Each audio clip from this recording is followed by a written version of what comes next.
Right, Shalom Israel. I'd like to give all praises, honor, and glory to Yahweh, Ba'ashim Yahushua, Ba'ashim Makakwadash, double honors to the apostles and the elders of Great Millstone, and Shalom to Lek out there doing this work of faith and labor of love and true sincerity. All right, and I wanted to get into a brief topic based upon this video that I posted up yesterday. The Fox Face Off, and they spoke on Childish Gambino's video, and it's just one point, that he said toward the end that I really wanted to touch on, you know, and let me just find it real quick and expound on it through the scriptures. Boats to bring no drugs into America. We don't own no import, export. They have been done by mentally and psychologically ill, crazy white men. So these mass killings have not been men of color. These mass shooters have been crazy white men. Secondly, when you look in the mirror to the old black lady in third ward, she's right that she's having a problem coming outside living in peace because of drugs and guns. But the mirror says black folks don't own no boats to bring no drugs into America. This starts the point right here when he's talking about this, that we don't own boats to bring stuff into America. We don't own no import export businesses to export drugs into America. Black folks don't own no gun manufacturing plants in the hood to bring mass loads of guns into the black community. So somebody who don't look like us has all the boats and the planes and the gun manufacturing plants to bring those guns and drugs to us. So if we're gonna look in the mirror, let's see the truth. Okay, but is that an excuse to use it? Absolutely not at all. So then why do we always go there? Why do we always blame others for the choices that people make? No one has to choose to be a gangbanger. No one has to choose to drive by and shoot up a house, whether you're black, white, or green. And look, I get it, but these men... Now listen to the next point that he says, because I wonder, all this part is entangled into it. Shootings, if you look at it, compared to the daily violence that goes on, is nonsense. What I don't want is the devil to throw the rock, hit the victims in the head, hide his hand, then blame the victims for the crime. America has an internal... And that's the main point that I wanted to touch on right there. Bring it back one more time. What I don't want is the devil to throw the rock, hit the victims in the head, hide his hand, then blame the victims for the crime. America has... Exactly. So you said, so he pretty much laying it on the line, man. Basically the devil is throwing a rock, hiding his hand, and then blaming the victims for the crime like he ain't have nothing to do with any damn thing, man. And earlier what he said was that we don't own boats and planes and different stuff like that to bring drugs into America. Well, that's exactly the same thing Lawrence Fishburne said in Boys in the Hood, man. So to show you who's the devil, and he's explaining to you basically who's the devil, because that's what's going on, man.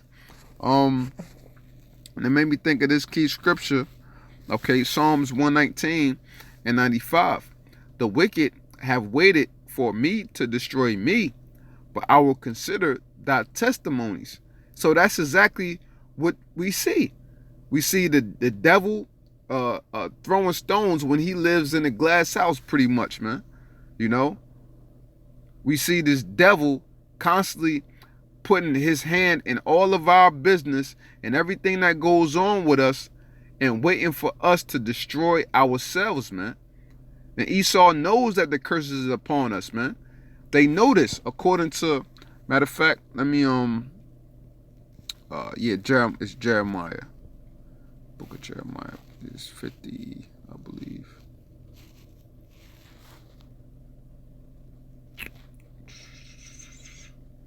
No, that's not it. Slocky. Hold on.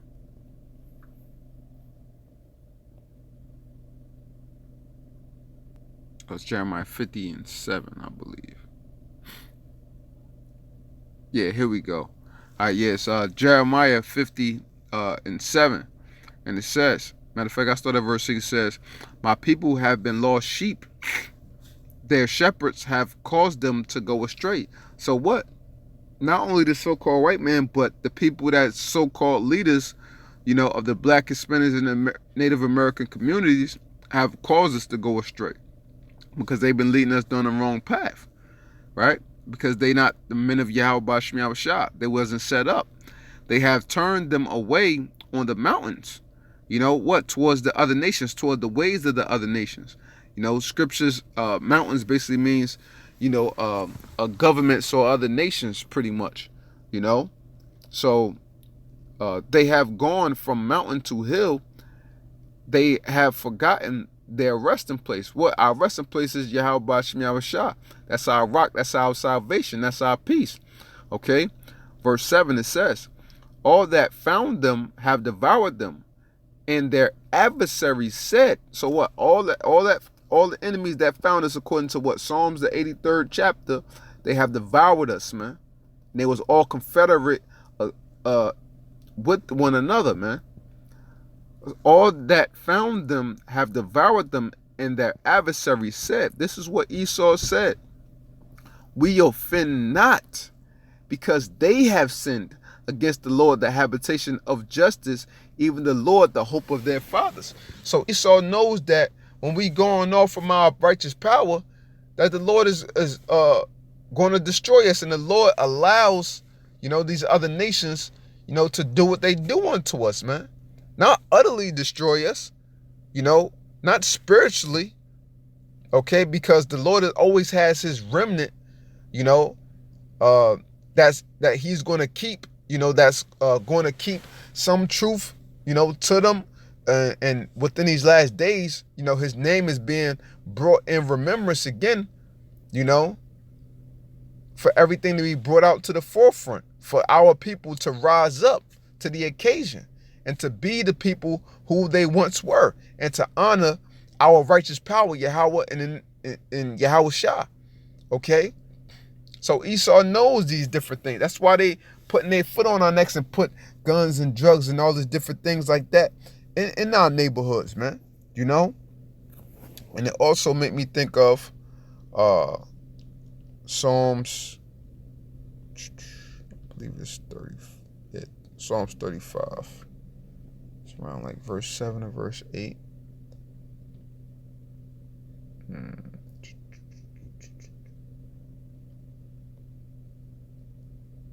Okay, yeah, I start at verse 7. All right. It says Psalms 35 and 7. For without cause they have hid for me their net, Esau, in the pit, which without cause they have digged for my soul. Let destruction come upon him unawares, and let his net that he have hid catch himself. And that's what the Lord is allowing Esau to do, allowing them to trap themselves up with their own technology that the Lord had them create. The Lord got them in the trick bag, all right? Into that very destruction, let him fall. Them nuclear missiles, man. All right? And my soul shall be joyful in the Lord. It shall rejoice in his salvation. I continue to go on. Verse 10. All my bones shall say, Lord, who is like unto thee, which deliverest the poor from him that is too strong for him. Okay, because what? The Lord got it to where technically, we are the stronger people on every level, but the Lord put the power in Esau's hands. So right now, they're too strong for us on all physical levels. Okay? As far as what? Monetary wise, that's physical. And war wise, And they got Jake hands down psychologically messed up. Not those of the hopeful elect, though, But in these different avenues, they're too strong for us to overcome. That's what all these people don't realize, man. That's why they constantly stuck in thinking, what can we do to rise as a people, and why we still in this condition. Esau's too strong of us. We can never catch up with him in this lifetime, man. Yea, the poor and the needy from him that spoileth him. False witnesses did rise up. They laid to my charge things that I knew not. Don't you see this with, stuff that go on in the everyday ghettos, man? And the big thing now is, everybody, you had even, sports teams and stuff speaking out for rappers going through incarcerations and stuff like that.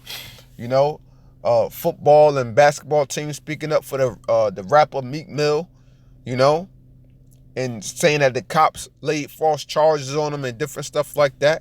All right. Verse 12, it says, they rewarded me evil for good to the spoiling of my soul. Okay. So that's what they have done for us, man. That's what they have done for us.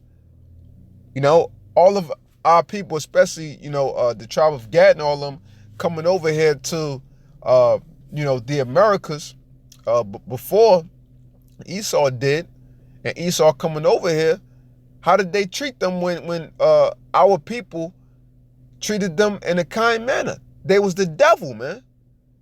They was the goddamn devil that they are, right? Verse 13.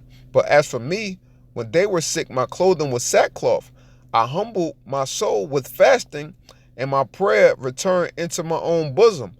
I have behaved myself as though he had been a friend or brother. Because Esau was once our brother, but the Lord split that bond, when you go into the book of Obadiah. Okay? I bowed down heavily as one that mourneth for his mother.